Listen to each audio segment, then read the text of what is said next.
información sobre COVID-19 en grupos susceptibles de discriminación. Este es un evento organizado por la Facultad de Humanidades y Ciencias Sociales de la Universidad La Salle, México, en cooperación con la Facultad de Derecho. Su servidor, el doctor Oscar Javier Páez, le da la más cordial bienvenida a todos, esperando que ustedes y sus familias gocen de salud, y el día de hoy estaré moderando este webinar y para ello me permito presentarles a los especialistas que participan. En primer lugar tenemos al doctor Jorge Valtierra Zamudio, es un doctor en antropología por el Centro de Investigaciones y Estudios Superiores de Antropología, CIESAS, maestro en antropología social por el CIESAS y licenciado en historia por la Universidad Nacional Autónoma de México. Actualmente es investigador adscrito a la Dirección de Investigación de la Universidad La Salle, México, y es miembro del Sistema Nacional de Investigadores en el nivel candidato.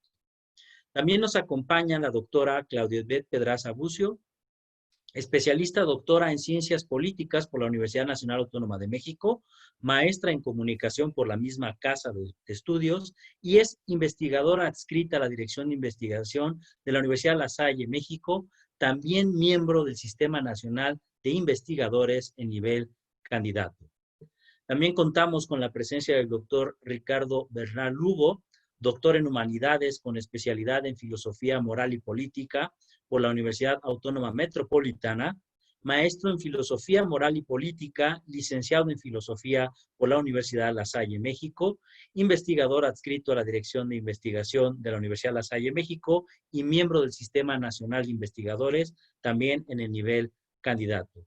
Y por último, el maestro Leonardo Jiménez Loza, licenciado en Comunicación por la Universidad de León, licenciado en Estadística y Sistemas de Información por la Universidad Autónoma de Chiapas, maestría en Estadística aplicada por el Centro CONACYT de Investigación en Matemáticas, maestro en Investigación Educativa por la Universidad Autónoma de Aguascalientes y cuenta con estudios de doctorado en Ciencias Sociales y Complejidad por la Universidad Iberoamericana. En estos momentos me permitiré señalar y precisar la estructura de este webinar para mayor claridad y poder medir los tiempos y sobre todo estar preparados con nuestras preguntas y comentarios cuando terminen las intervenciones de nuestros especialistas. En ese sentido, este webinar iniciará con la participación del doctor Jorge Valtierra Zamudio, quien realizará una introducción del proyecto de investigación que se presenta. Esperemos que esta presentación dure aproximadamente 10 minutos.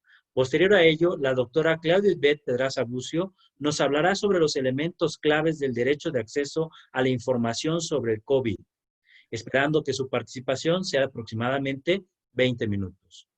Una vez culminada con la intervención de la doctora Claudia, el doctor Ricardo Bernal Lugo nos hablará de los criterios teóricos y epistemológicos para hablar de los grupos susceptibles de discriminación.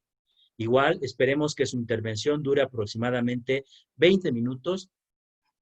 Y el doctor Leonardo Jiménez Loza nos presentará el diseño metodológico de la investigación y los resultados obtenidos, también con un tiempo aproximado de 20 minutos. El cierre de la sesión lo hará el doctor Jorge Valtierra, quien nos presentará la conclusión y posterior a la participación del doctor Jorge Valtierra Zamudio, se abrirá un espacio para preguntas y comentarios para que los asistentes puedan convivir y generar conocimiento o precisar observaciones al trabajo que hoy se presenta. Sin más preámbulos, le concedo el uso de la voz al doctor Jorge Valtierra para que nos dé la introducción del proyecto de investigación. Muchísimas gracias, doctora Páez. Pues bueno, en esta ocasión vamos a presentar a grandes rasgos el proyecto un poquito, qué es lo que nos llevó a ir definiendo esta temática. Y bueno, creo que no estaría de más hablar evidentemente del contexto de la pandemia por SARS-CoV y que ha habido una gran cantidad de información que fluye por medios, es decir, vías oficiales de comunicación, por prensa, por redes sociales, muchos problemas que ya se han hecho bastante visibles en cuanto a la desinformación, ¿no? Fake news, la infodemia, como se le denomina en la actualidad. Pero algo que nos llama mucho la atención es justamente cómo en estos medios de comunicación y específicamente la comunicación social del gobierno federal, en particular pensando en las conferencias vespertinas del doctor Hugo López-Gatell Ramírez, ¿cuáles son los alcances, cuáles son los límites, la estrategia finalmente de comunicación que puede haber, cómo se expresa esto en el marco de esta pandemia?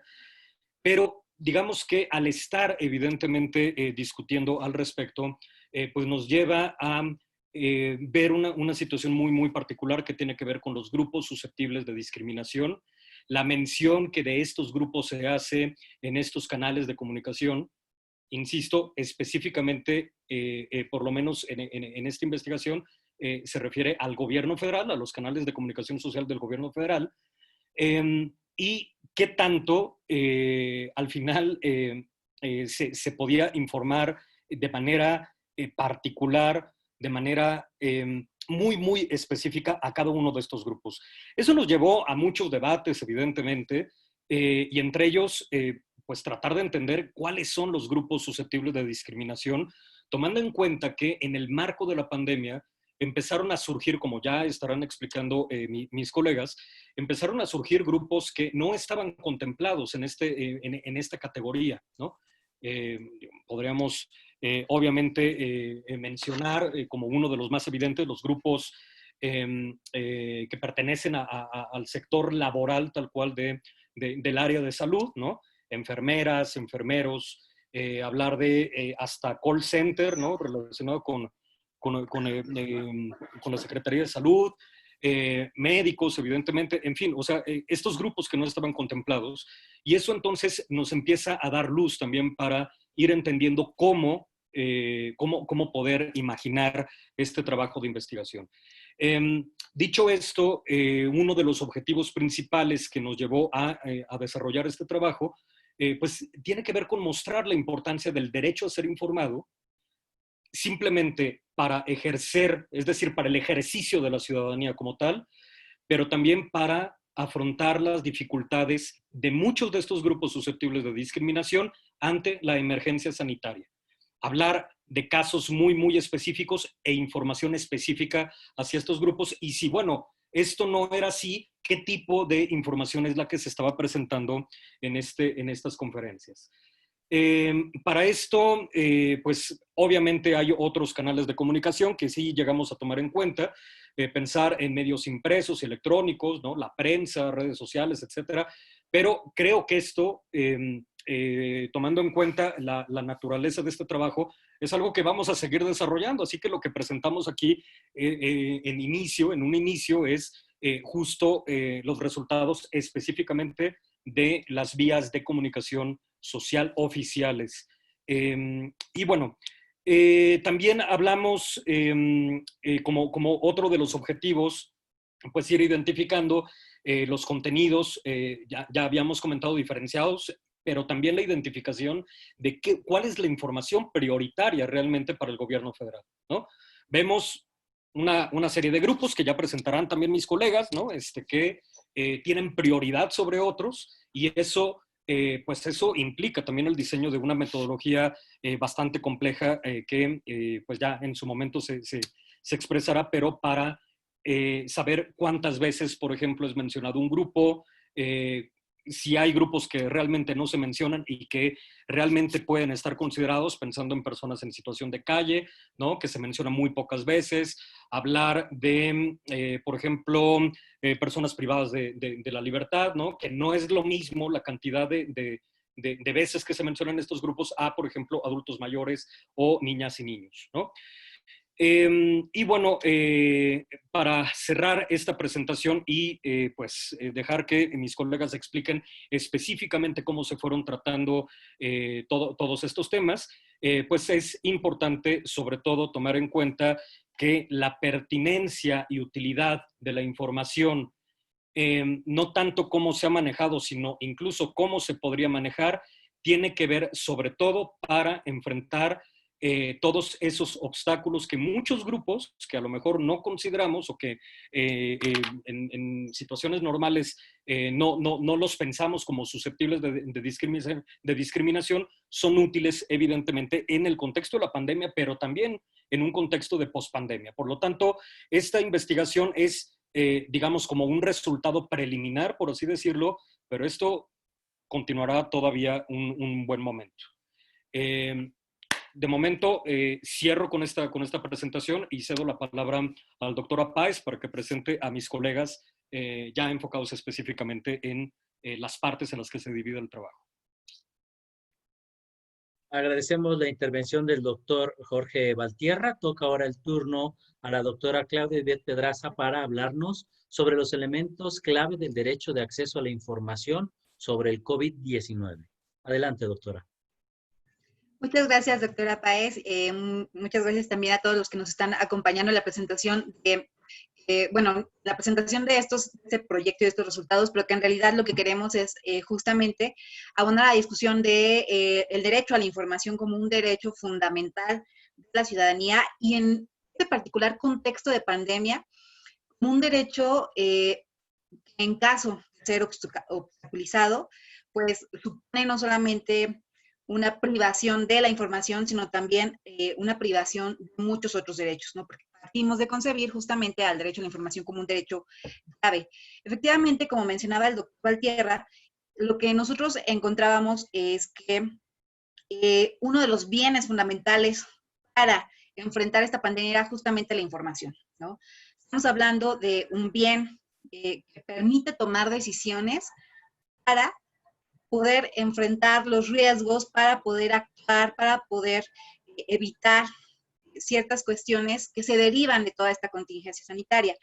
Y una de las cosas que ha revelado la pandemia es que efectivamente el piso en el cual estamos parados y paradas, quienes estamos enfrentando la pandemia, es totalmente desigual, ¿no? Y en función de esto empezamos a reflexionar cómo tendría que ser la información desde las autoridades y bien en conjunto con los medios, se tendría que estar brindando para poder enfrentarla, ¿no? Entonces, estas reflexiones nos llevaron justamente al tema de analizar lo que significa el derecho a la información, que en la Declaración Universal de los Derechos está así tal cual, es el derecho que implica la facultad de investigar, difundir y recibir información, ¿no? Y es uno de los derechos fundamentales. Como derecho fundamental, pues protege un bien básico que en este caso es la información. Estamos hablando en particular de información pública. Con esto nosotros no vamos a entender a la información que emite una instancia de gobierno, es decir, no son solamente los datos que salen de estas instituciones gubernamentales, sino aquella información que permite que se ejerza la ciudadanía, ¿no? Entonces, lo que nosotros encontramos justamente es que este acceso a la información, el derecho a la información, es una condición para que se pueda ejercer plenamente la ciudadanía en un contexto cualquiera.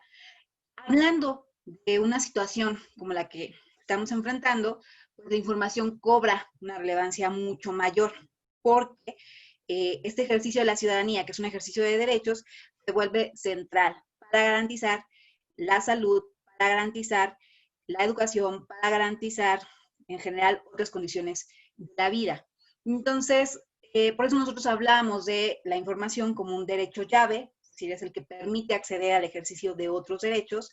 Y en el caso de esta contingencia, el derecho a la información nos permite acceder a los diferentes servicios que se ofrecen para la contención de la pandemia, nos permite saber el panorama que existe en el país respecto a la pandemia y también no solamente como ciudadanos individuales, sino también como colectivos que trabajan por los derechos de grupos específicos, permite que se diseñen políticas públicas, acciones específicas para la atención de estos grupos. Entonces, lo que nosotros queríamos o queremos poner a discusión es justamente qué se está entendiendo por derecho a la información, ¿no? Y la siguiente, por favor. Lo que tenemos como problema es que cuando esta información no permite este ejercicio de la ciudadanía no es llevada a los grupos o no llega a los grupos, genera una brecha informacional, ¿no? Esta brecha informacional deriva en situaciones de desigualdad social, en marginación, en exclusión, porque las personas no tienen estas posibilidades que permiten la comunicación, la información, a través de cuestiones muy específicas como puede ser el impulso económico, social y humano, ¿no? Entonces, lo que nosotros entendemos en esta dimensión del derecho a la información es que hay tres dimensiones que lo conforman, ¿no? Es primero el derecho a traerse información, es decir, este derecho a que las personas puedan buscar la información que requieran no solamente los medios, sino las instancias gubernamentales, este acceso a la información pública. El derecho a informar, que aquí estaría englobado todo aquello que se relaciona con la libertad de expresión, la libertad de prensa y el derecho de crear asociaciones informativas para dar a conocer información. Y la última dimensión sería el derecho a ser informado. Aquí lo que estamos hablando es el derecho de que las personas reciban información plural y oportuna. Me voy a centrar sobre todo en esta parte porque es la dimensión que a nosotros nos interesa, ¿no? ¿Qué significa la información plural y qué significa la información oportuna en un contexto de pandemia, ¿no? La dimensión del derecho a ser informado está garantizada en la Constitución. Lo que dice, tal cual, la Constitución es que el derecho a la información será garantizado por el Estado. Recalca esta idea de que las personas tienen derecho a la información plural y oportuna. Y de esta enunciación de que el Estado es el responsable de garantizar este acceso a la información, se deriva una obligación de los estados para disponer información a los diferentes sectores que componen la ciudadanía, y esto en el reconocimiento de la pluralidad. Es decir, lo que nosotros estamos entendiendo es que el Estado debe de anticipar que la ciudadanía es diversa, ¿no? Y que la información debe de atender a esa diversidad que puede deberse a condiciones específicas del contexto de cada sujeto, o que puede deberse a cuestiones identitarias o a cuestiones lingüísticas o a cualquier otra situación.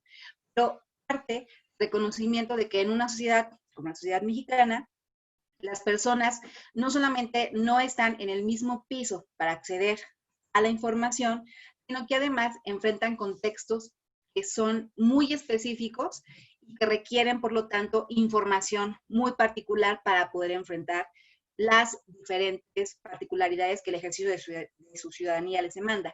Y pasa lo mismo pensándolo en un contexto de pandemia. Es decir, entendiendo que este derecho debería de estar garantizado en una situación como la que enfrentamos, la información salga del Estado para atender la contingencia sanitaria, tendría que atender esta diversidad de sujetos y esta diversidad de contextos que se supone está siempre presente en cualquier tipo de comunicación oficial, ¿no? Entonces, en este sentido, lo que nosotros quisimos poner a discusión fue justamente la noción de oportunidad. ¿Qué significa que la información sea oportuna y pertinente para los diferentes grupos? Más adelante, cuando se explique la cuestión metodológica, se hablará de esta idea de cómo se definió la pertinencia, cómo se definió esta idea de oportunidad. Pero estamos hablando de que cuando nosotros mencionamos la información oportuna, estamos hablando de información que permita tomar decisiones en este contexto de pandemia. En general, en situaciones de la normalidad o la antigua normalidad, la información debería estar garantizada, ¿no? Tanto la ley de acceso a la información, la Constitución, la ley contra la discriminación, tienen apartados y artículos muy específicos que hacen referencia a esta obligación de los estados, que trabaja a instituciones escolares, instituciones gubernamentales, a medios de comunicación, de garantizar que la información sea accesible. Esto remite mucho a la idea de los formatos. Por poner un ejemplo, se contempla que en la ciudadanía hay sujetos que pueden tener discapacidad visual y entonces la información que se proporcione para atender las necesidades de este grupo, tendría que contemplar formas para que la información esté en los formatos o esté en los mecanismos para que las personas con discapacidad visual puedan acceder a ella, ¿no? Es decir, no tendría por qué suponer ningún tipo de obstáculo que una persona sea o esté en una situación de discapacidad visual para poder acceder a la información que le permita ejercer sus derechos o ejercer su ciudadanía. Y en este sentido vamos a encontrar que las leyes tienen una serie de disposiciones que atienden sobre todo a los formatos. Es decir, cómo hacemos para que la forma en la que se presenta la información no suponga una negación de derechos, ¿no? En este caso, una negación del derecho a la información. Pero lo que encontramos en menor medida especificado en estas leyes y en estos instrumentos que garantizan el acceso a la información es cómo se tendría que garantizar la información oportuna. Es decir, cómo tendría que contemplar que el dato que nos dan no nos sirve por igual a todos y que hay datos, que hay informes, que hay medidas, que hay políticas, que es necesario que ciertos grupos conozcan para que puedan atender sus necesidades, para que puedan acceder a estos derechos, para que puedan ejercer a través de los diferentes mecanismos que se disponen desde el gobierno, las formas para garantizar las condiciones de vida digna. Entonces, lo que nosotros encontramos es justamente que la idea de la información oportuna no estaba muy clara y sigue sin estar muy clara en esta dimensión del derecho a ser informado, ¿no? Nosotros partimos de cómo ve los medios de comunicación la idea de información oportuna, vamos a encontrar que es pues, la información que en ese momento resulta fundamental para la comprensión de un hecho.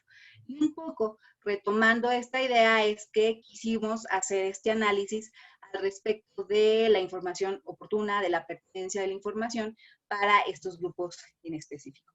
Entonces, vamos para ir cerrando como mi participación y esta idea que nosotros quisimos recuperar en específico del derecho a la información, cuando nosotros vemos que en la ley está esta obligación de garantizar la información oportuna y la información plural, que es una, además, facultad y es una obligación del Estado garantizar este acceso, lo que podemos anticipar es que si se genera una brecha informacional porque no se cumple esta condición de oportunidad y de pluralidad, se va a generar una desigualdad social porque ciertas personas van a quedar marginadas de las posibilidades que la información brinda y que, por lo tanto, esto puede generar una situación de discriminación. Es decir, el no anticipar a esta sociedad plural y a las necesidades que los diferentes grupos que la conforman tienen respecto a la información, puede colocarlos justamente en una situación de discriminación. Es un poco lo que va a abordar el doctor Ricardo Bernal. Bueno, agradecemos a la doctora Claudia Pedraza por su intervención. Toca ahora el turno al doctor Ricardo Bernal para que nos hable acerca de estos criterios teóricos y epistemológicos de los grupos susceptibles de discriminación. Adelante, doctor Ricardo. Muchas gracias, Oscar. Gracias a mis colegas y gracias a todas y todos los que se conectaron para esta presentación.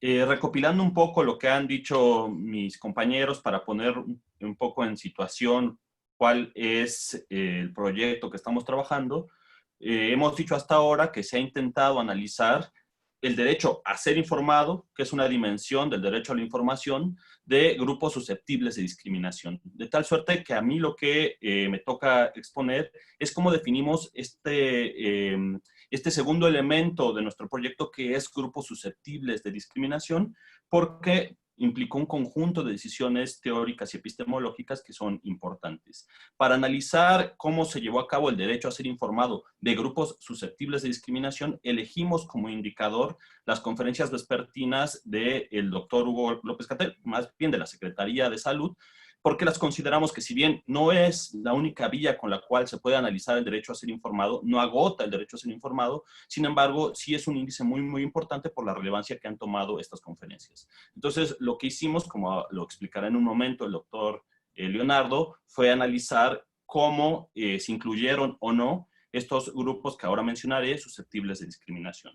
Bueno, para poder entender qué son los grupos susceptibles de discriminación, lo primero que hay que analizar es el principio de igualdad y no discriminación, que como ustedes saben, está de alguna manera presente en el artículo 7 de la Declaración Universal de Derechos Humanos y que se incluyó en el artículo 1 de nuestra Constitución a raíz de una serie de reformas surgidas a principios del siglo XXI. Ahora bien, aunque está presente tanto en la Declaración Universal de los Derechos Humanos como en el artículo 1 de nuestra Constitución, la manera en que interpretamos el derecho a la igualdad y no discriminación es diversa y hay distintas maneras por las cuales se puede entender este derecho. En particular, quiero mencionar dos formas de interpretar el principio de igualdad y no discriminación. Hay una manera que podríamos llamar laxa o de igualdad formal y una segunda manera que sería una forma de interpretar la igualdad de manera compleja o, para quienes estén más familiarizados con el lenguaje de la filosofía, hay una distinción entre igualdad negativa o libertad negativa y, por otra parte, libertad positiva, libertad reflexiva o libertad e igualdad republicana, ahorita, como no dominación. Ahorita voy a detenerme en este. La forma laxa de entender el principio de igualdad y no discriminación sería entender que se cumple con la no discriminación si tratamos a todas las personas de la misma manera. De tal suerte que, por ejemplo, si brindamos la misma información para todas y para todos, estaríamos cumpliendo ya el derecho a ser informado. Y de esta manera, en una interpretación laxa, podríamos decir que no está siendo discriminado nadie. Pero hay otra forma más compleja de entender el principio de igualdad y no discriminación, que consiste en entender que la discriminación no es un fenómeno únicamente puntual, sino que es el resultado acumulado de desigualdades sociales y que, por tanto, implica un conjunto de prejuicios y estigmas que se han sistematizado y que han sido cargados de manera intergeneracional, provocando desigualdad en la sociedad. Desde esta segunda perspectiva, no bastaría con un trato idéntico para todos para garantizar el principio de igualdad y no discriminación, sino una serie de elementos que permitirían evitar que se perpetúen las situaciones de desventaja, de dominación y de desigualdad. Nos apegamos entonces nosotros a esta segunda interpretación del principio de igualdad y no discriminación, que puede ser entendida como una interpretación compleja del principio de igualdad y no discriminación. Para esto, entonces, nos basamos en una interpretación que es de uno de los principales teóricos de la no discriminación en México, que es el doctor Jesús Rodríguez Cepeda, que define la discriminación de esta manera. La discriminación es una conducta culturalmente fundada y sistemática y socialmente extendida de desprecio contra una persona o grupo de personas sobre la base de un prejuicio negativo o un estigma relacionado con una desventaja inmerecida, y que tiene por efecto, intencional o no, y esta parte es central, dañar sus derechos y libertades fundamentales. De tal suerte que cuando hablamos de discriminación, no solo hacemos referencia a una situación incómoda que alguien puede sentir por el trato de otra persona, sino a una circunstancia en la cual, debido a un conjunto de prejuicios acumulados, las personas y grupos de personas en particular pueden ver dañados sus derechos y sus libertades fundamentales. Podemos pasar a la siguiente, por favor. Ahora, dicho esto, uno de los grandes debates que ha habido en los últimos años consiste en entender qué grupos en particular están en una situación que los hace más susceptibles de ser discriminados o de enfrentarse a situaciones de discriminación, entendiendo por estas, sobre todo, la obstaculización del goce de sus derechos. Es decir, el criterio elemental que nosotros utilizamos para analizar si hay grupos que tienen mayor posibilidad de enfrentarse a situaciones de discriminación tiene que ver con el goce de sus derechos, si hay obstáculos o riesgos asociados a la imposibilidad de garantizar sus derechos. Y sobre esto, por ejemplo, CONAPRED ha hecho un enlistado de 11 grupos, y aquí es muy importante la palabra que voy a utilizar, en situación de discriminación.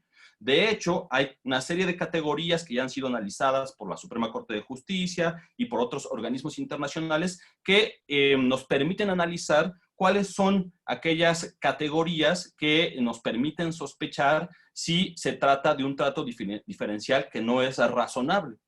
De tal suerte que tenemos esta primera categoría que nos permite analizar grupos que nosotros hemos identificado que por una serie de razones tienen prejuicios y estigmas que impiden el goce de sus derechos.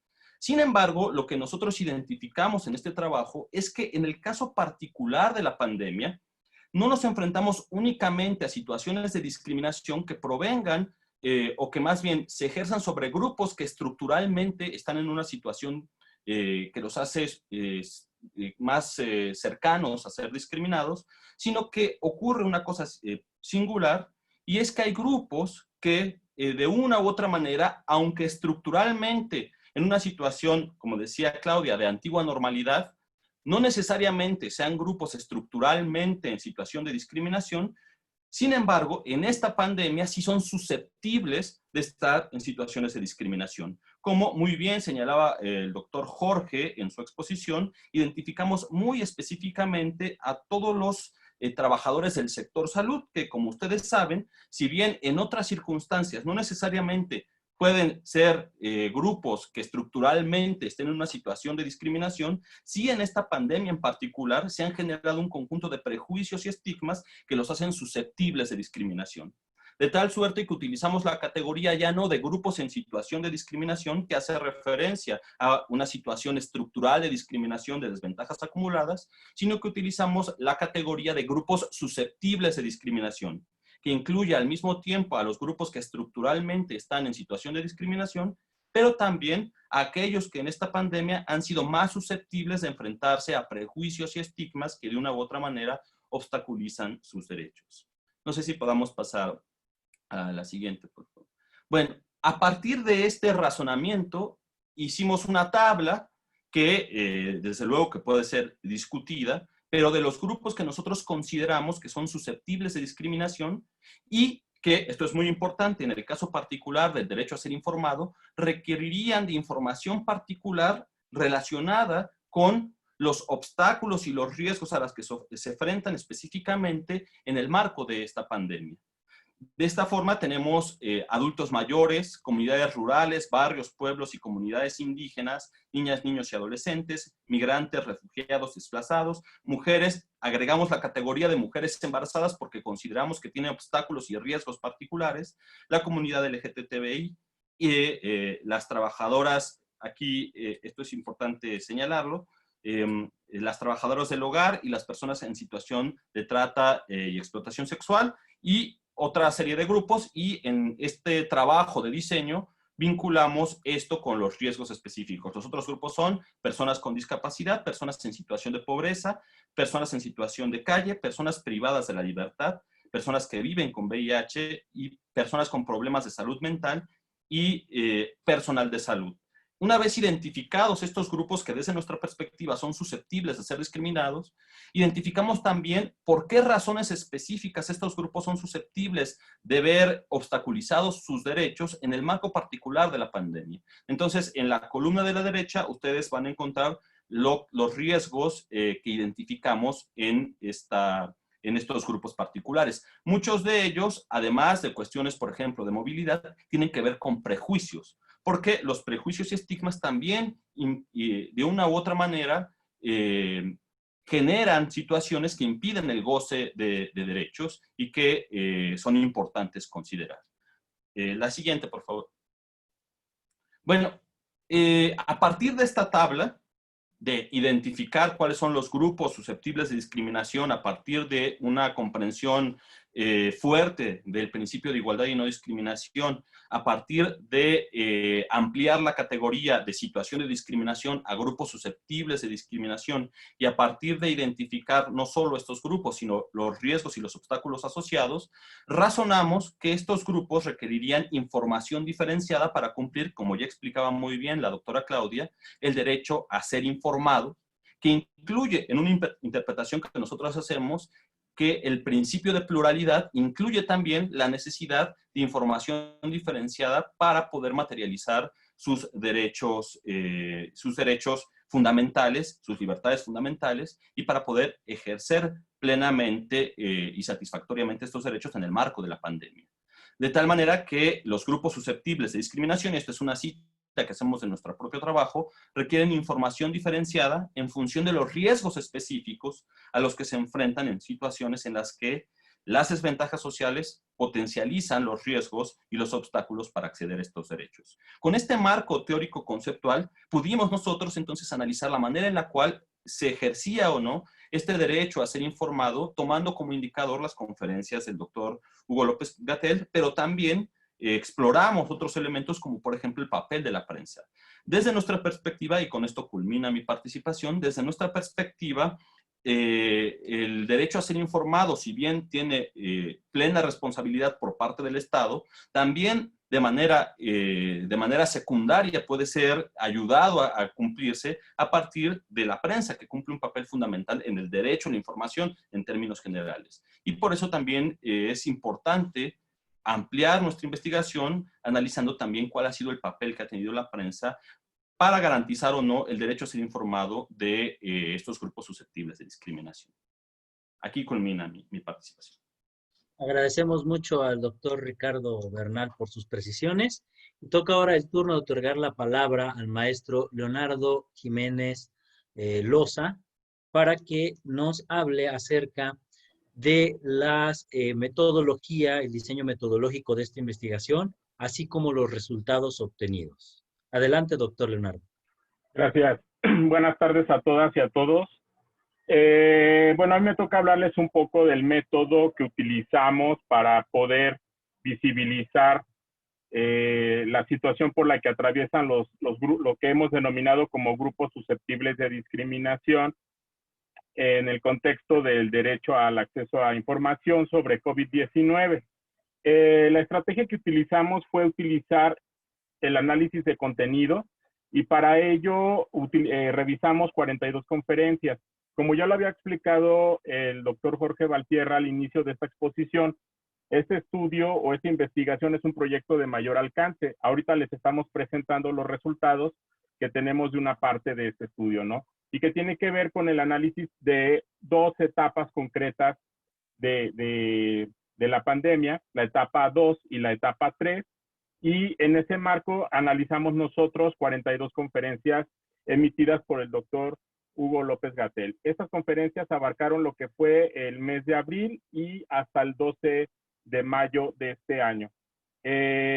Para esto, con la información que nosotros obtuvimos a través del análisis de contenido, a partir de estar identificando qué grupos eran mencionados, con qué número de veces, en qué periodicidad, porque había grupos que fueron mencionados solamente una vez a principios de abril y después ya no se les volvió a mencionar.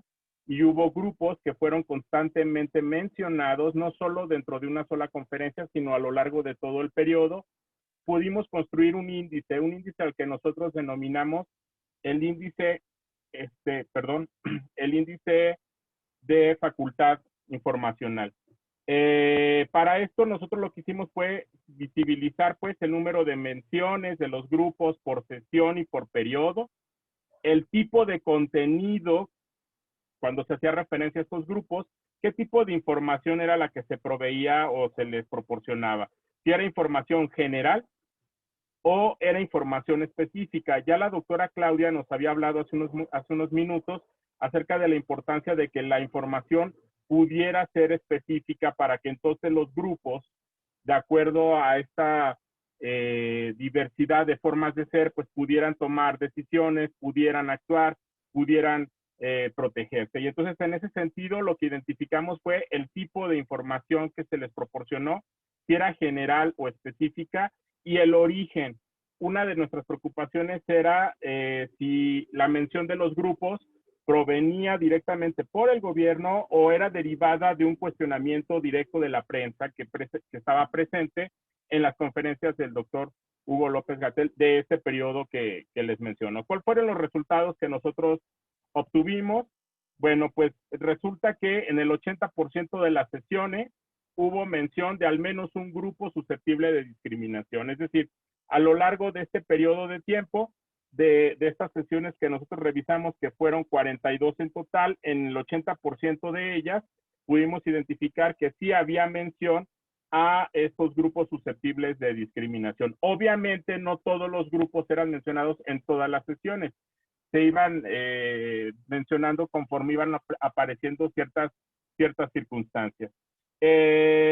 A lo largo de todo este periodo, de los grupos que se mencionaron, estos grupos fueron mencionados durante 92 ocasiones, es decir, durante la conferencia hubo grupos que solamente se mencionaron una vez y ya dentro de la misma conferencia y durante el periodo no se volvieron a mencionar, y sin embargo hubo otros cuya retórica generada por el doctor Hugo López-Gatell fueron constantemente mencionados. En la primera sesión que nosotros analizamos, que corresponde al mes de abril, los primeros días de abril, se mencionaron a 10 grupos susceptibles de discriminación, y posteriormente, más o menos a la mitad del periodo, se mencionaron a 6 grupos susceptibles de discriminación. Son las 2 sesiones donde más grupos se han mencionado. La que corresponde a los primeros días de abril y la que se encuentra a la mitad del periodo que nosotros hemos analizado. ¿Cómo se distribuye en función de los grupos que eran mencionados por sesión? Bueno, aquí lo podemos nosotros ver. El poco más del 50% de las sesiones hicieron mención a solamente un grupo, y en aproximadamente el 10% de las sesiones se mencionó a más de 5 grupos. Es decir, generalmente siempre se mencionaba a un grupo, ¿no? Que obviamente iba variando, pero a lo largo del resto de las sesiones siempre se hacía escasa mención a 2 o más grupos. La mayor parte estuvo centrada en un solo grupo. Aquí tenemos una tabla que muestra el número de menciones que tuvieron los grupos por el total de sesiones que nosotros analizamos.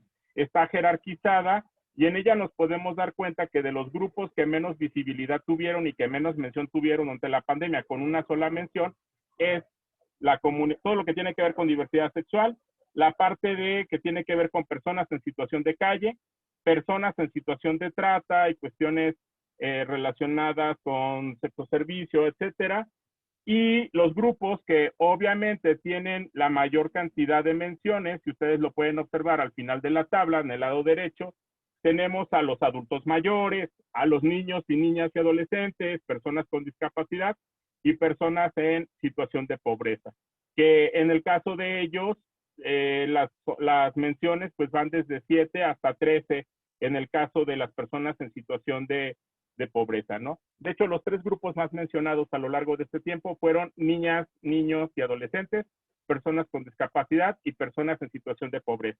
Cabe señalar que a este tipo de grupos sí se les dio información muy específica sobre cómo de alguna manera deberían de protegerse durante el periodo fuerte de la pandemia, las etapas 2 y 3 que ocurrieron entre abril y mayo.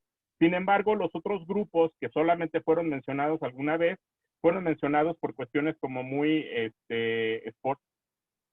espurias y muy básicas. La información que se les proporcionó pues no fue como muy general, muy específica, fue más información de tipo general. Ahora, de manera global, en cuanto al tipo de información que se les proporcionó, cerca del 70% de la información proporcionada fue información general, y hubo alrededor de un 20%, 25% de información que sí fue focalizada, específica. Esto nos genera pues un tema, porque obviamente, aunque se hace mención al grupo, la información que se les sigue proporcionando, pues sigue siendo información que en ocasiones no les permite tomar las decisiones adecuadas para poder protegerse, para poder actuar o para poder tomar decisiones frente a la pandemia. Estamos hablando de que obviamente el Estado tiene otras formas también de difundir y de generar información. Aquí es lo que se presentó básicamente en las conferencias. En cuanto a la visibilidad, ¿qué ocurre con la visibilidad? Pues el 80% de los grupos mencionados vinieron directamente del gobierno. Es decir, sí hubo una intención de mencionarlos y de hacerlos visibles dentro de la conferencia. El tema es que luego ya la información que se les proporcionaba no era información específica que les pudiera ayudar a tomar decisiones. El 20% de la información, de las menciones de los grupos, se hizo a raíz de preguntas expresas de la prensa que estaba presente en las conferencias. Y con esa información, nosotros nos dimos a la tarea de sintetizarla en un índice, que es el índice de prioridad informativa, que aquí tienen el esquema de cómo está construido el índice. El índice está conformado por el número de menciones que a lo largo de este periodo tuvieron los grupos susceptibles de discriminación, el total de sesiones con el cual fueron mencionados, porque como les decía, está el caso de todo lo que tiene que ver con diversidad sexual, que solamente fueron mencionados en una sesión una vez, a diferencia de lo que ocurre con las personas de la tercera edad, las personas con discapacidad o bien las niñas, niños y adolescentes. El tipo de información que se les proporcionó, si era general o era específica, y con esto nosotros hicimos un índice a partir de multiplicar el número de menciones por el total de sesiones y por el tipo de información que se había generado. Y con ese valor que se obtuvo, nosotros hicimos una ponderación y clasificamos a los grupos de acuerdo a la prioridad informativa que se les estaba dando dentro de las conferencias. Y con eso nos quedó esta tabla donde quedaron clasificados los grupos de acuerdo a ese índice. La tabla que ahorita están ustedes observando en la pantalla son los grupos que quedaron clasificados y que obtuvieron el menor número de menciones, que la información fue más general y menos específica, y que entonces los colocó en nuestro índice de prioridad informativa en el nivel más bajo. Y entonces los grupos que fueron clasificados con menor posibilidad de cubrir su derecho de acceso a la información, pues aquí los tienen ustedes en pantalla. Son las personas en situación de calle, los grupos que tienen que ver con cuestiones de diversidad sexual, las personas en situación de trata, las personas con problemas de salud mental, las mujeres embarazadas. En que habla de otros, pues es toda la tabla que ya el doctor Ricardo Bernal nos mostraba hace unos momentos, donde incluso aparecían grupos que por cuestiones estructurales no necesariamente están discriminados, pero que aquí sí pudieron, a raíz de la actividad que realizan, cayeron en esta situación de discriminación. Las personas, los grupos que tienen que ver, o movimientos que tienen que ver con personas desaparecidas, personas con VIH y los migrantes y desplazados. Luego tenemos en amarillo los grupos que quedaron a la mitad, de acuerdo a este índice de prioridad informativa: las mujeres, el personal de salud, personas con precariedad laboral, los pueblos, barrios originarios y las personas privadas de su libertad. Y posteriormente los que quedaron en color verde, ¿no? Ya de manera jerárquica, las personas con discapacidad, adultos mayores, personas en situación de pobreza, niños y niñas y adolescentes. La tabla quedó organizada de una manera que, vamos, ahorita tenemos los datos, pero habrá que trabajarlo mucho más a fondo. También tenemos la información de lo que se le dijo a cada grupo, pero debido al tiempo no lo vamos a presentar aquí. Pero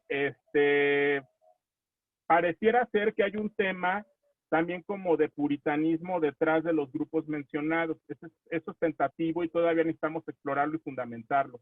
Porque si ustedes observan, prácticamente las personas que no tienen nada y que aparte tienen que ver con cuestiones y a las que se les ha quitado, y las personas que tienen que ver con cuestiones relacionadas con temas de sexualidad, son las que quedaron en el nivel más bajo del índice de prioridad informativa. Después están, digamos que este sería el infierno, ¿no? Y aquí tenemos lo que sería como una especie de purgatorio, ¿no? Con los grupos que todavía pueden reponerse después de pedir perdón, y finalmente tendríamos los grupos, ¿no? Que están en el cielo: personas con discapacidad, adultos mayores, personas en situación de pobreza, niñas, niños y adolescentes, ¿no? Y que tampoco es descabellado, porque ustedes se fijan, son elementos que están presentes en el discurso del actual gobierno, ¿no? Que habría que buscar la correlación con dicho discurso. Y finalmente, ya para cerrar, ¿qué ocurrió con estos grupos y las diferentes etapas en las que se encuentran? En las que nos encontrábamos en ese momento. Recuerden que nosotros analizamos la etapa 2 de contingencia sanitaria y la etapa 3, ¿sí? Que la etapa 2 era la etapa del confinamiento y la etapa 3 era el confinamiento, pero ya en un ámbito muy, muy agravado. Como ustedes pueden observar en la gráfica, Los grupos que tenían la prioridad más baja de acceso a la información fueron mencionados más en la etapa 2, ¿sí? Es decir, durante los meses de abril, más o menos, mediados de abril, y sin embargo, en el caso de los grupos de prioridades medias a altas, estuvieron presentes dentro de las dos etapas, es decir, tanto en la etapa 1 como en la etapa 2 la etapa 2 y la etapa 3 tuvieron mayor presencia de acceso a la información estos grupos. Entonces, para la etapa 3, los grupos que aparecen como en el nivel más bajo de prioridad informativa ya no fueron considerados y no se les volvió a mencionar, ¿no? Cuando es un tema delicado, dado que la etapa 3 era la parte más crítica del periodo de contingencia que se estaba viviendo en ese momento, ¿sí? Y con esto concluyo. Agradecemos mucho al doctor Leonardo por estos resultados que nos presenta y damos ahora el uso de la voz al doctor Jorge Valtierra para que nos dé su conclusión. Muchas gracias, doctora Páez. Pues bueno, pensando en un cierre muy, muy breve, ya después de lo que mencionan mis colegas y la elaboración de estos instrumentos de medición, que es algo novedoso en esta temática, pues podemos llegar específicamente a 5 puntos importantes, digamos, en lo que va de esta investigación.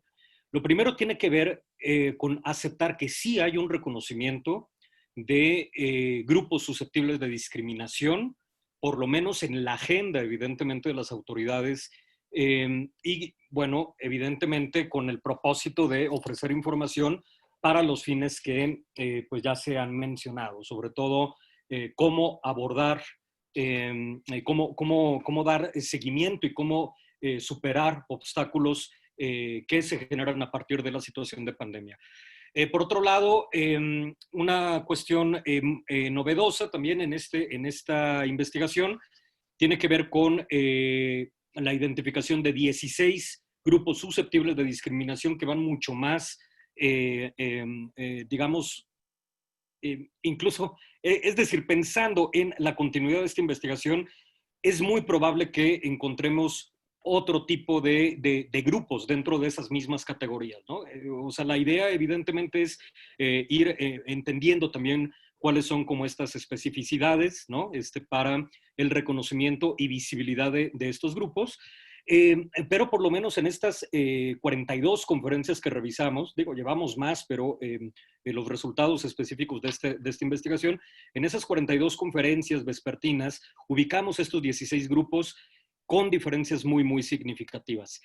¿Cuál es la problemática que observamos no nada más en las conferencias, sino en el discurso? Pues que incluso eso también tiene que ver muchísimo con la prensa y otras vías de comunicación más informales, que predomina en un momento dado una información general y eso hace muy, muy difícil que se cumplan los requisitos mínimos para concretar justamente el derecho de estos grupos susceptibles de discriminación a ser informados. Pero también el aspecto importante es que no informar de manera específica, eso contrarresta en gran medida los esfuerzos de la autoridad o la intención, evidentemente, que tiene la autoridad, ¿no?, para hacer visible a estos grupos. Por eso es muy, muy importante, como parte de los resultados y la continuidad de este proyecto, hacer hincapié en la necesidad de información focalizada o información específica a cada uno de estos grupos que se van identificando. Y bueno, pues finalmente que en la agenda informativa de la prensa, pues lo que es bastante claro, quienes han tenido la oportunidad de ver estas conferencias vespertinas, que parece más como una arena política, una lucha constante, ¿no? La inclusión de estos grupos es prácticamente inexistente. Entonces, estos son como consideraciones finales, insisto, de este trabajo, pero al mismo tiempo preliminares, tomando en cuenta en la continuidad que le daremos al trabajo. Y cabe señalar Obviamente para quienes tengan interés en esto, que está próximo a publicarse un artículo con todos estos resultados por parte de los 4 miembros que aquí hemos expuesto, de mis colegas y un servidor. Yo creo que en las próximas semanas, si no es que antes, ya estará publicada en la revista RESEIN, que es la revista de investigación de la Universidad La Salle, de la Dirección de Posgrado e Investigación. Con esto cierro y pues dejo el micrófono al doctor Páez y bueno, pues preguntas, lo que sea, pues aquí estamos para responder si lo sabemos. Muchas gracias. Muchas gracias, doctor Jorge. Pues yo les pediría a nuestros asistentes que si tuvieran alguna pregunta, algún comentario, alguna duda, con mucho gusto las estaremos atendiendo en este momento y para ello les pido que si por favor levantan la mano o si en el chat ponen que quieren tener el uso de la voz para que se les pueda otorgar y poder dar respuesta a sus comentarios o a sus dudas. ¿Tenemos a alguien por ahí en el chat? ¿No? ¿Alguien que tenga alguna duda? ¿No? ¿Todo está claro? Adriana Guerrero y Jaime, si quieren, le concedemos primero la voz a Adriana Guerrero. ¿Sí está Adriana Guerrero? Sí, hola, buenas tardes, muchas gracias. Adelante, Adriana. Pues más que nada era este comentario, ¿no? Que he puesto ahí en el chat, como esta relación que tiene que ver con la propia identificación de las personas dentro de los grupos que fueron no mencionados o que son menos mencionados. Creo que también existiría ahí mucha información de que no están muy bien identificados estos grupos, estas personas más bien como para poderlas catalogar en estos grupos.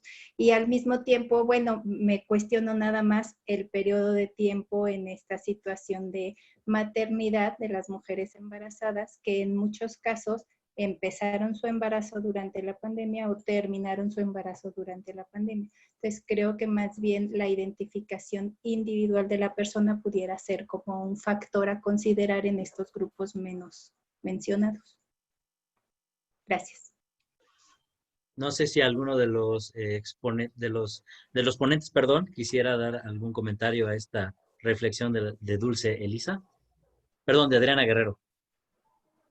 Sí, yo. Sí, adelante. Adelante, Clau. Y bueno, creo que, no sé si Richard también, perdón, Ricardo. Sí, porque justo lo que observábamos, como bien mencionaba, y creo que por ahí también lo dibujaba un poco el doctor Leonardo, era esta cuestión de que los grupos menos mencionados serían ser grupos que, como colectivo, no solamente de forma individual, es decir, los sujetos tienen menor tendencia a identificarse, voy a pensar, como migrantes, ¿no? Porque no es un tipo de colectivo en situación de vulnerabilidad o en situación de discriminación que sea, digamos, percibido de forma no prejuiciosa por la sociedad, ¿no?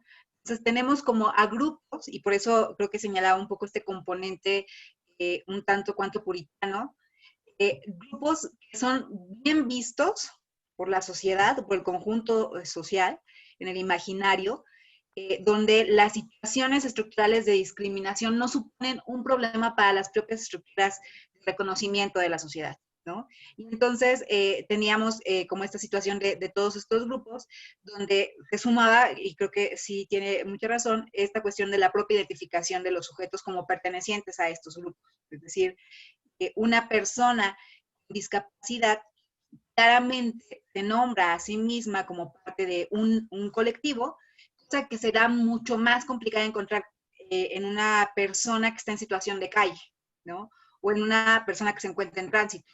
Entonces, efectivamente hay ahí una cuestión que tiene que ver con esta identificación individual.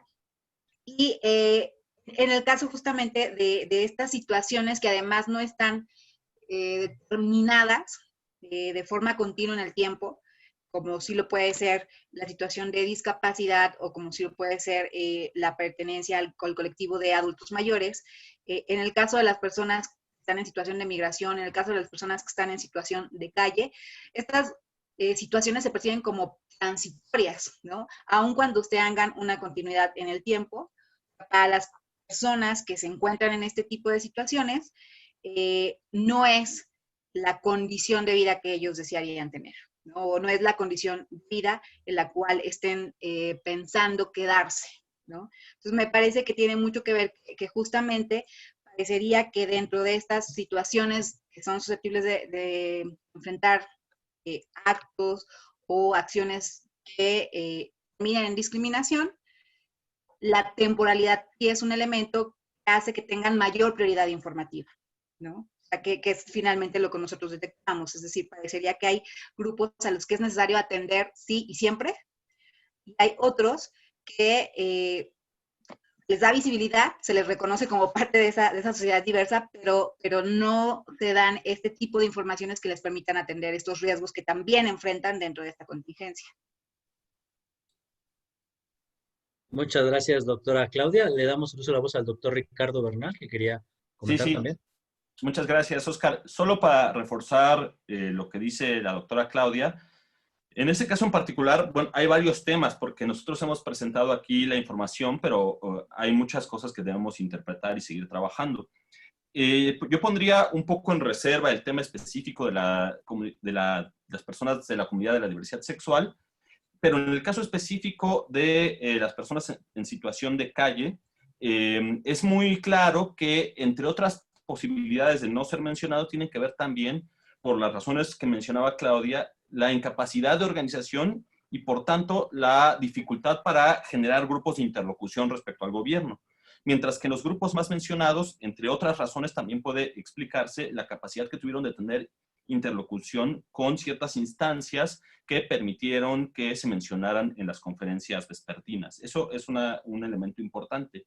Luego, en el caso específico de personas en situación de calle, uno podría pensar que, pues, una de las valoraciones tiene que ver con que no servía de mucho o no tenía mucho interés darle información porque quizás las personas en situación de calle no estarían viendo las conferencias vespertinas. Sin embargo, consideramos que esa información es necesaria porque también quienes de una u otra manera están en instituciones públicas o privadas o quienes convivimos diariamente con estas circunstancias, pues necesitamos y requerimos información para saber cómo lidiar con esta situación para poder ejercer los derechos de todas las personas.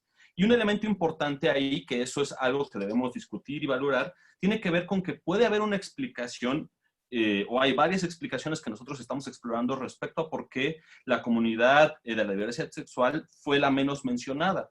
Desde luego que está toda esta interpretación vinculada con el puritanismo, y la otra es que quizás, y eso también sería un error u omisión del gobierno, quizás las autoridades no identificaron que se trata de una comunidad que en el caso particular de la pandemia tendrían que tener información diferenciada y tendrían que hacer una mención especial de esa comunidad. Nosotros, sin embargo, consideramos que sí, porque en el sector salud y en el trato cotidiano hay un conjunto de prejuicios permanentes que impiden su acceso y su goce de derechos, ¿no? Entonces, hay varios elementos ahí muy, muy importantes que tenemos que seguir trabajando. Muchas gracias, doctor Ricardo. Les comento los comentarios del chat. La doctora, perdón, la participante Dulce Elisa concuerda con el doctor Leonardo respecto a que el personal de salud sigue y seguirá en el purgatorio. Muchas gracias por la información. Salvador Ramírez nos pregunta, ¿cuál es el reto para la CNDH para mejorar la información para grupos con discapacidad? No sé si alguno de los expositores quisiera dar respuesta.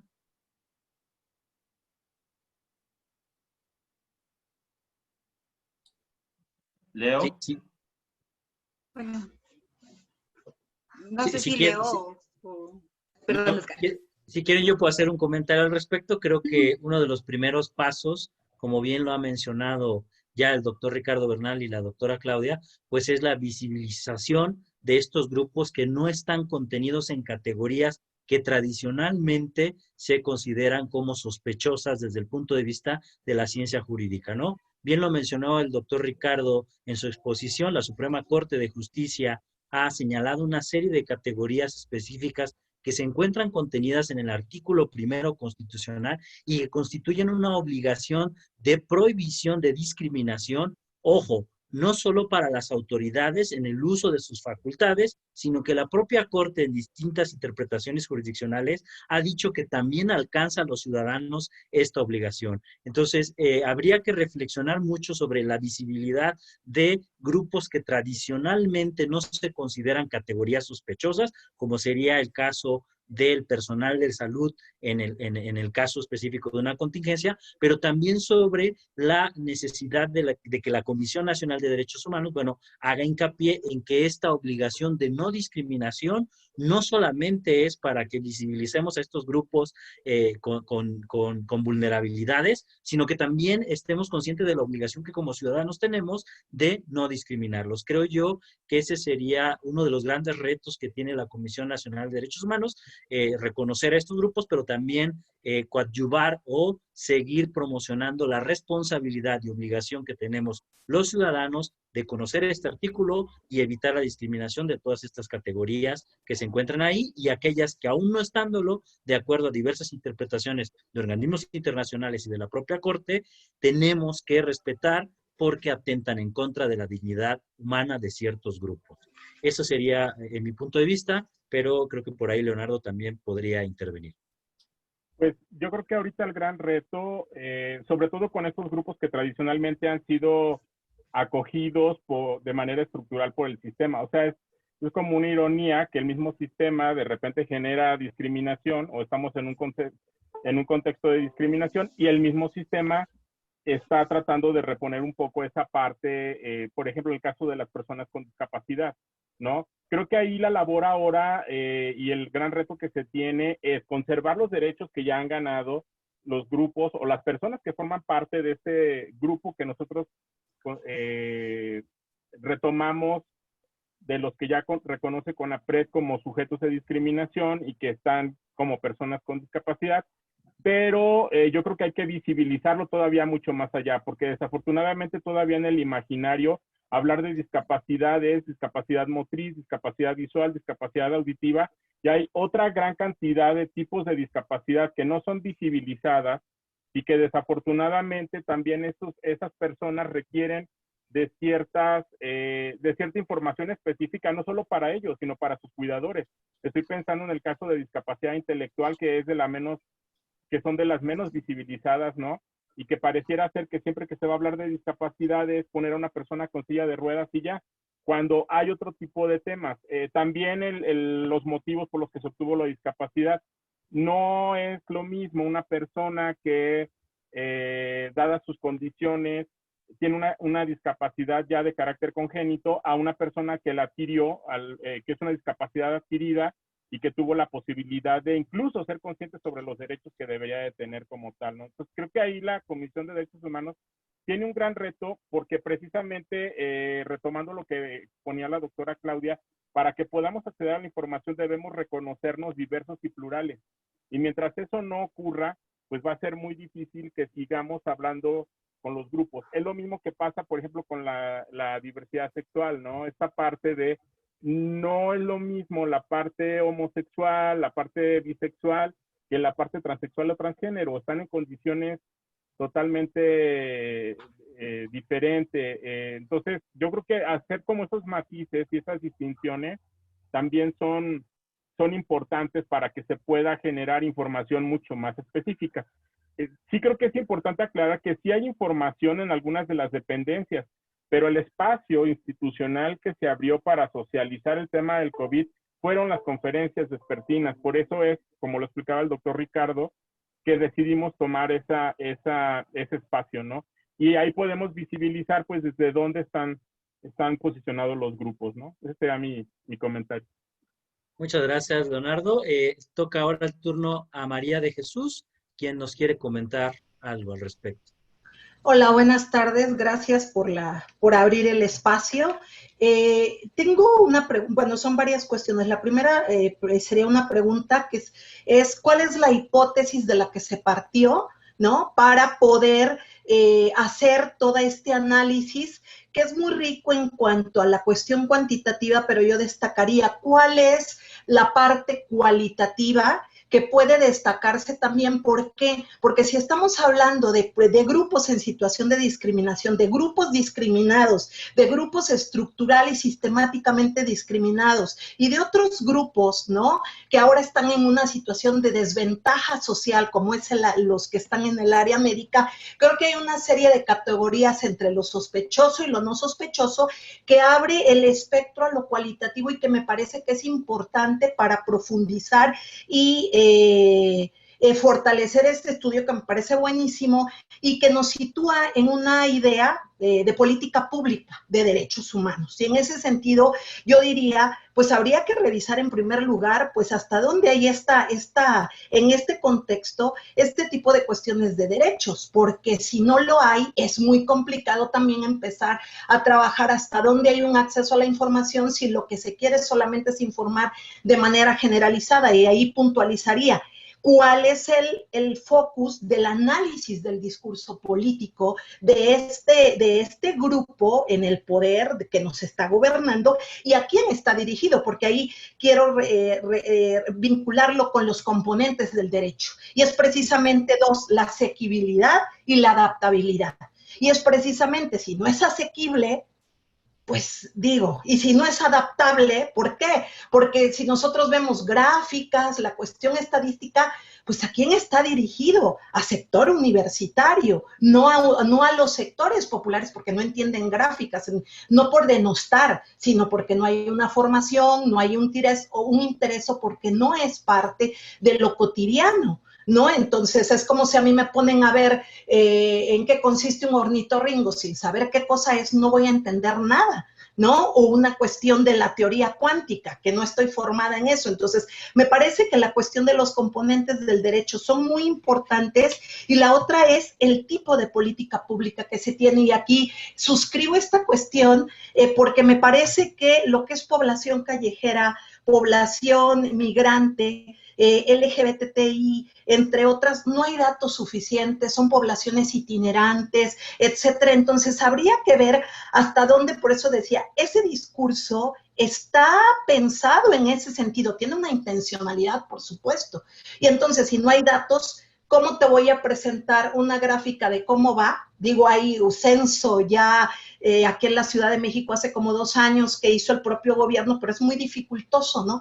Entonces, como ir viendo y tejiendo todas estas cuestiones que me parece que pueden ayudar a fortalecer este estudio, que me parece que es de entrada ya una cuestión muy interesante, pero vincularlo como más a una cuestión entre lo cual y lo cuántico, una cuestión mixta, creería, y ver los componentes y ese análisis, porque me parece buenísimo la frecuencia, pero otra vez la asequibilidad y la adaptabilidad se quedan cortas.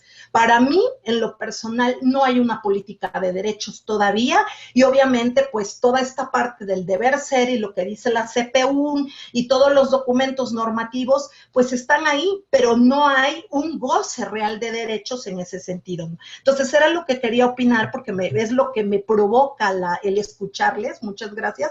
Y les pediría si nos pudieran compartir cuál fue la hipótesis inicial y el cambio que fue teniendo, si es que lo hubo, al ser a lo mejor una cuestión muy exploratoria y descartaron, qué sé yo, ¿no? Como para poder comprender con mayores, para poder comprender mejor el planteamiento inicial. Muchas gracias. No, muchas gracias a usted, María de Jesús, por su participación. En este momento también, pues dejo abierto el micrófono para alguno de los integrantes de la exposición que quiera dar respuesta a la hipótesis con que se inició, si cambió y en qué quedó al final, ¿no? Sí, yo quisiera hacer un comentario, pero no sé si alguno de mis colegas quiere tomar la palabra antes. Me parece que todavía no hay nadie. Si puede empezar, doctor Ricardo. Bueno, yo tengo varios comentarios respecto a esto último que muy adecuadamente comenta la colega. Y sí, si se dan cuenta, este trabajo de investigación es la primera parte de lo que pretendemos que sea un proyecto mucho más amplio. Y de esa forma nosotros queríamos ver si se cumplían los requisitos mínimos para el derecho a ser informado, que es un derecho llave para otros derechos. De tal suerte que, como bien señala usted, no, o sea, con esto ni siquiera estamos analizando si se cumplen los derechos fundamentales, sino si se cumple ese requisito mínimo, que es el derecho a ser informado, porque desde nuestra interpretación, tanto el derecho a ser informado como el derecho a la no discriminación son derechos llaves que permiten el acceso a otros derechos. De tal suerte que si estos derechos ni siquiera están informados, no están bien garantizados, los demás derechos menos lo estarán. De tal suerte que para nosotros será un indicador estos derechos, que son derechos llave, porque si estos no lo están, pues mucho menos los otros. Y si hablamos respecto a los componentes de los derechos, ¿no? Como la calidad, la asequibilidad, la adaptabilidad, etc. Es decir, si de entrada este requisito mínimo no se cumple, pues será mucho más difícil cumplir los otros elementos de los derechos fundamentales. Ahora, dicho eso, y también remitiendo un poco a la pregunta anterior, uno de los elementos fundamentales que como actor tiene el Estado, en tanto que él es el principal responsable de garantizar los derechos, tiene que ver con la identificación fundamental, sobre todo, y esto es esencial respecto a la hipótesis de carácter más bien cualitativo que cuantitativo, la identificación de qué tipo de información requieren estos grupos específicos que nosotros denominamos como grupos susceptibles de discriminación. Porque nuestra idea es que no requieren cualquier tipo de información, sino información diferenciada. Y el criterio de información diferenciada es un tema muy, muy importante que de hecho es motivo de debate y sobre el cual seguimos trabajando, que tiene que ver con cuáles son los elementos o los criterios que nos permiten saber cuál es la información específica que requerían estos grupos susceptibles de discriminación. Y sobre esa base nosotros hicimos esta tabla que permite identificar los grupos susceptibles de discriminación y por otra parte los riesgos que nosotros consideramos son los riesgos asociados a estos grupos específicos. En ese sentido consideramos que lo principal que tendría que hacer en general el Estado y cualquier instancia vinculado con el goce de derechos es identificar estos grupos susceptibles de discriminación e identificar el tipo de información específica que requerirían para satisfacer sus derechos de manera adecuada en el contexto de la pandemia. Porque otro de los problemas que vimos en la investigación es que aun cuando se dé información, esta información es general, o incluso cuando se dé información focalizada, el criterio que nosotros utilizamos para decir que es información focalizada es que la información está vinculada con los riesgos específicos que tienen o que podrían tener durante la pandemia.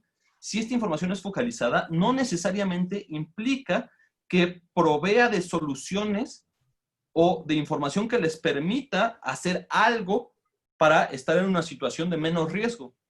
De tal manera que, si se da cuenta, nos enfrentamos al hecho de que, en realidad, faltan un montón de elementos para poder hablar del goce de derechos de manera plena.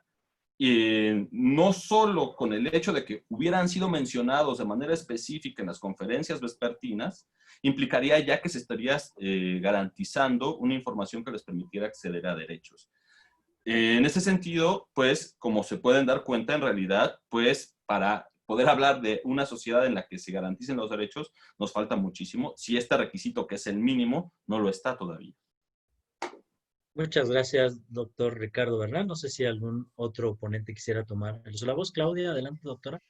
Y yo añadiría a esto que Ricardo nos compartió acerca de qué partíamos, justo lo que mencionaba María de Jesús, acerca de cómo esto también nos vincula, aunque estemos centrados en un ejercicio, los muchos que tiene el gobierno para acercar la información de una situación problemática de las muchas que aquejan este país, sí nos vincula a esto.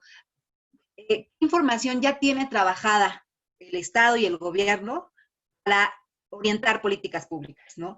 Rastrear estos grupos también nos permite ver que hay grupos en los que sí, ya sea por las mismas instancias de gobierno o por estas otras organizaciones, esta capacidad de organización de los propios grupos, de interlocución con el gobierno o por instituciones que están tan fuertes dentro de la propia estructura gubernamental, sí se generan datos que permitan generar o propiciar acciones incluso informes al respecto, ¿no?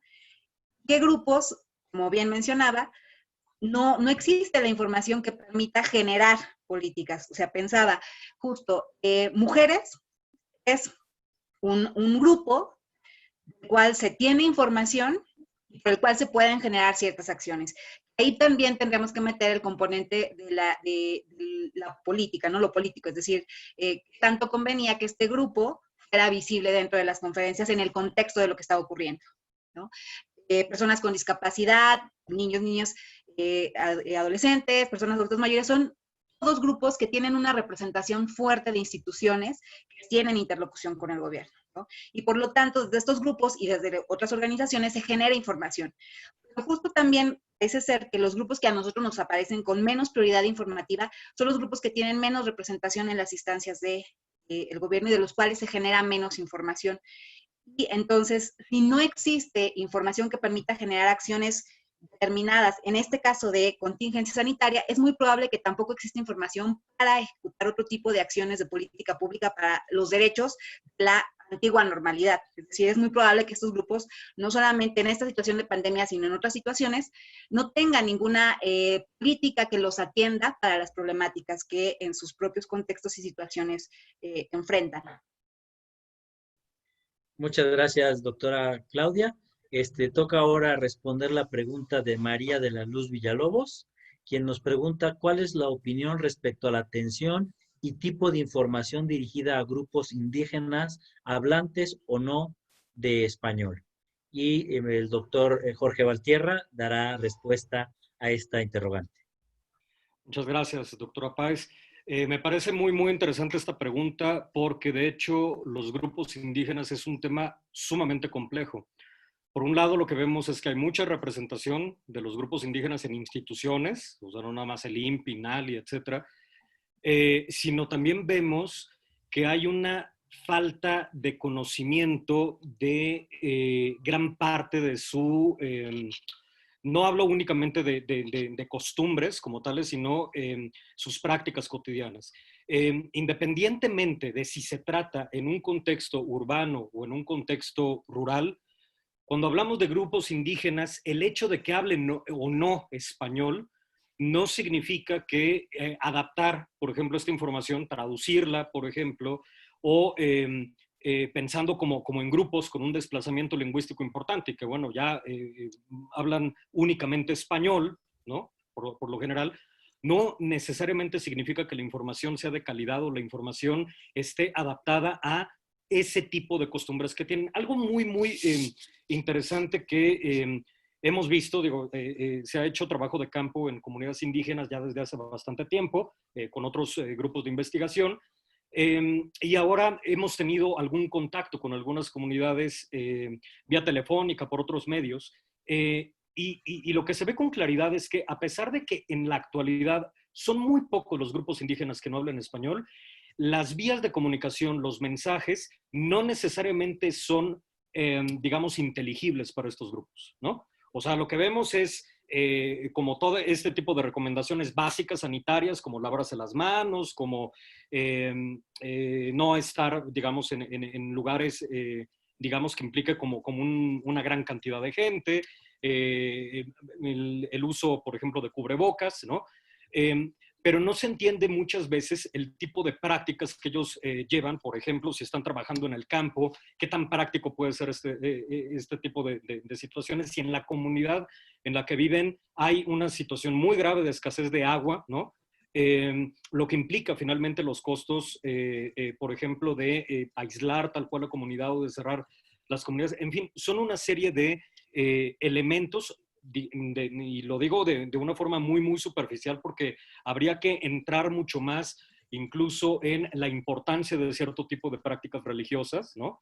O sea, lo que a lo mejor para nosotros sería como absurdo, bueno, es que ¿cómo voy a hacer una peregrinación si estamos en plena pandemia? Para ellos incluso es una parte indispensable, ¿no? Como medio de protección ante situaciones como puede ser una pandemia. Entonces, la manera en la que muchas veces, no muchas veces, siempre debe pensarse en la emisión de este tipo de información, debe ser a partir del conocimiento y la responsabilidad de identificar cuáles son las particularidades y rasgos específicos de diferentes grupos sociales, y aquí no va únicamente para los pueblos indígenas, hablaríamos para todos los grupos, susceptibles o no de discriminación, pero es importante el reconocimiento de ese tipo de categorías. Aquí, justamente, pues me parece muy, muy interesante cuando se aborda la necesidad de una investigación cualitativa y las bondades, evidentemente, de una investigación cualitativa es la identificación de este tipo de rasgos que ayudarían mucho a esos procesos de comunicación. Y por otro lado, la responsabilidad de gente especialista, lo que implica un ámbito de interdisciplina, de gente especialista para poder generar esa información adecuada. Digo, independientemente de esta situación un poco escandalosa que hubo sobre el lenguaje de señas, por ejemplo, que realmente no estaban diciendo o no estaban interpretando con las señas de manera adecuada lo que se decía en la conferencia, hay un efecto muy, muy similar con el tipo de información o la manera como se expresa esa información, aunque sea veraz, cuando hablamos de este tipo de grupos, ¿no? Entonces, no es tanto la cuestión de la lengua. En la actualidad, prácticamente cualquier grupo indígena puede hablar español. Son, digamos, raros los grupos que no lo entiendan, pero no significa que el hecho de hablar una lengua como el español, ¿no?, como segunda lengua, estos grupos puedan entender a cabalidad los tecnicismos y la perspectiva, las medidas que trata de expresarse desde el gobierno federal, ¿no? Muchas gracias, doctor Jorge Valtierra. Por ahí Jaime Echeverría tiene una pregunta que hacer. Jaime, ¿tienes el uso de la voz? Me parece que ya no está con nosotros. Jaime, ¿si nos escuchas? Bueno, entonces seguimos. Judith Amaro nos pregunta, ¿qué diría un abogado desde su mirada para completar el arduo trabajo? No sé si alguno de los ponentes quisiera responderlo. ¿O se lo dejan al abogado? Lo dejamos al abogado. Bueno, yo de manera muy rápida, para poder dar seguimiento a otras preguntas que están por aquí abajo y que ya el doctor Leonardo nos está precisando cuáles son, yo diría que los abogados tenemos una labor muy importante en esto, porque estamos formando parte de un nuevo discurso argumentativo ante la Suprema Corte de Justicia. El principio de dignidad humana que se incorpora en la Constitución a partir del año 2011 y estas categorías que fueron incluidas en el artículo primero han generado una serie de razonamientos que han llevado a la Suprema Corte desde el área del litigio a tener que darle interpretación a este artículo primero y sentar las bases para entender lo que es la discriminación, pero creo yo lo que es más importante, generar jurisprudencias que son interpretaciones que fungen con rango de ley para todos los mexicanos, en donde la dignidad humana y toda aquella acción en contra de una persona humana, no importando etnia, color, religión, raza, etcétera, es el principio fundamental que permea todas las normas. Y esto, ¿por qué es importante? O lo recalco de manera importante y muy rápida, porque los abogados tenemos que comenzar a argumentar a partir de estas interpretaciones, siempre vislumbrando el principio de la dignidad humana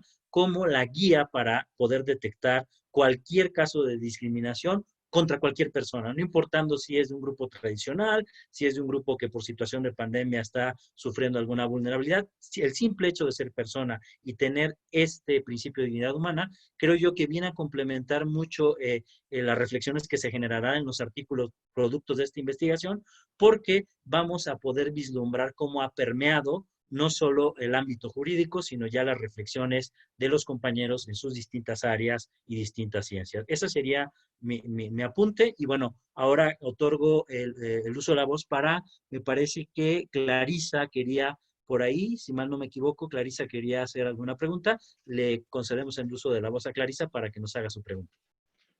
Buenas noches a todos. No es una pregunta.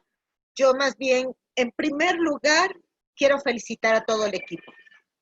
Estoy sorprendida y gratamente sorprendida por el tipo de estudio. No porque otros temas, otros tópicos frente a la pandemia no sean importantes, pero han proliferado investigaciones para contabilizar cuántos tienen COVID, cuántos tienen un familiar o alguien cercano, como estudios cuantitativos, más bien en el sentido de cuestiones de salud, ¿no? O de la condición de salud.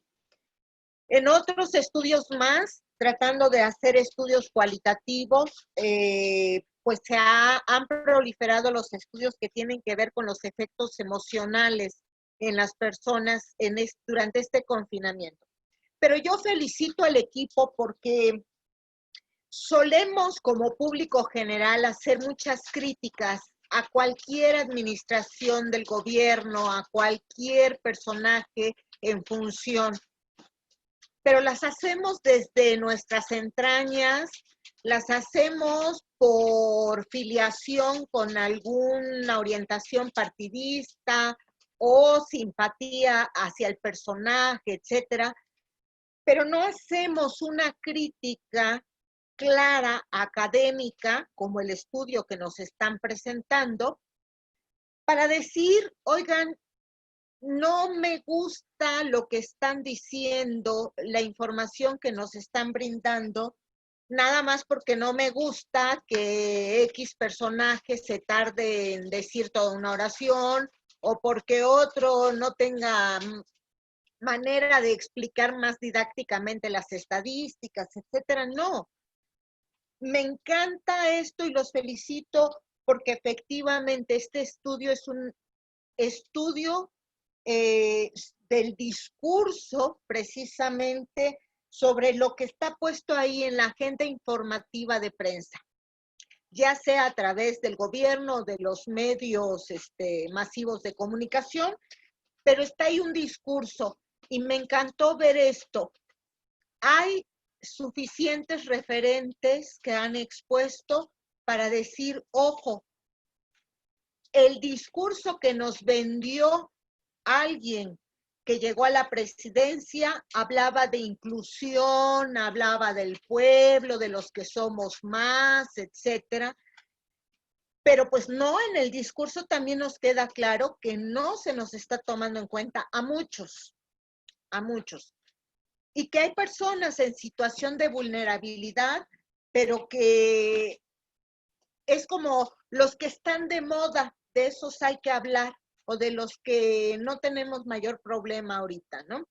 Entonces, felicitaciones, estoy muy, muy, muy satisfecha, muy, además orgullosa de que son colegas que están trabajando esto con tanta profundidad. Y me encanta la idea de que va a salir pronto en la revista de ahí de nuestra universidad, pero a mí me encantaría todavía más que hubiera una expectativa de que este estudio pudiera llegar a la Comisión de los Derechos Humanos, a la Cámara de Senadores, de Diputados, al área de prensa del propio gobierno federal, para que aprendan a escuchar también que hay gente que puede hacer críticas que no son nada más críticas del patio de ahí de la calle, ¿no? Sino que son trabajos académicos, que son investigaciones que tienen fundamento. Y no para decir estás mal, sino para decir, ojo, aquí hay algo que está saliéndose de las manos o que está quedando de lado, como son una serie de grupos que no han estado en el discurso ni en los programas que han estado ofreciendo ayuda, ¿no? Muchas gracias. Felicidades y gracias.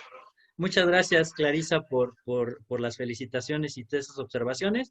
Y bueno, por último, quisiera mencionar el mensaje que nos deja Verónica Noyola. Quería participar, tuvo que retirarse por cuestiones de tiempo. Verónica nos dice que me parece que se hacen evidentes ciertos grupos que sufren discriminación, pero que no han sido tratados o puestos en el ojo en ellos. Me pregunto si no hace falta también los integrantes de la seguridad pública. En el caso de la información que se da, no sé el que solo sean mencionados, no se asegura que estén recibiendo información valiosa y oportuna, como ya lo dijo el doctor Ricardo Bernal. Había visto las conferencias, es normal que la información sea técnica, pero cómo llegar a los integrantes de los grupos o cómo llegar a quien no tiene acceso a medios de información ¿Y qué papel juega la educación en el acceso a la información? Nos deja esas 3 preguntas de reflexión. No sé si el maestro Leonardo quisiera responderlas y con esto cerraríamos ya esta tanda de preguntas y comentarios. Adelante, maestro Leonardo. Pues básicamente, bueno, primero una respuesta para María de Jesús sobre la hipótesis, que cuando se empezó el proyecto nosotros estábamos esperando que sí hubiera obviamente información diversificada, que sí se estuvieran considerando grupos susceptibles de discriminación dentro del discurso, que lo encontramos que sí. ¿Qué fue lo que cambió de la hipótesis?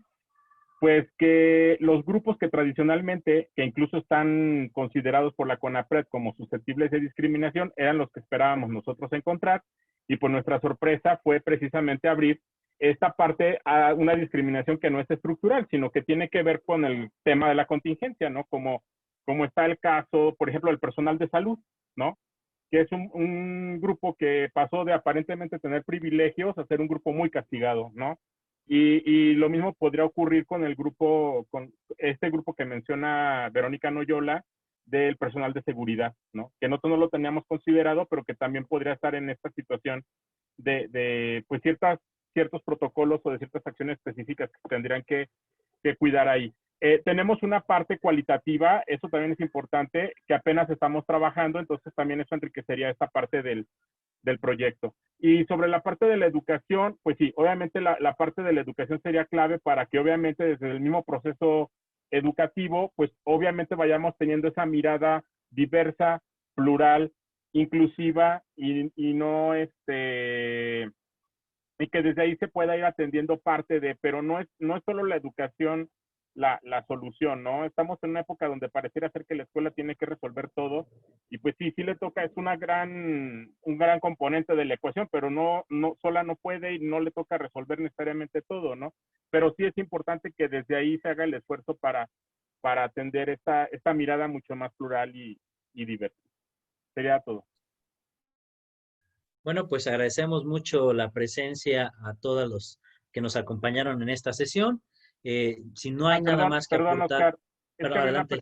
había una pregunta sobre si se iba a compartir el webinar, si iba a estar colgado en las redes, si les hará la distribución del mismo para quien lo quiera consultar.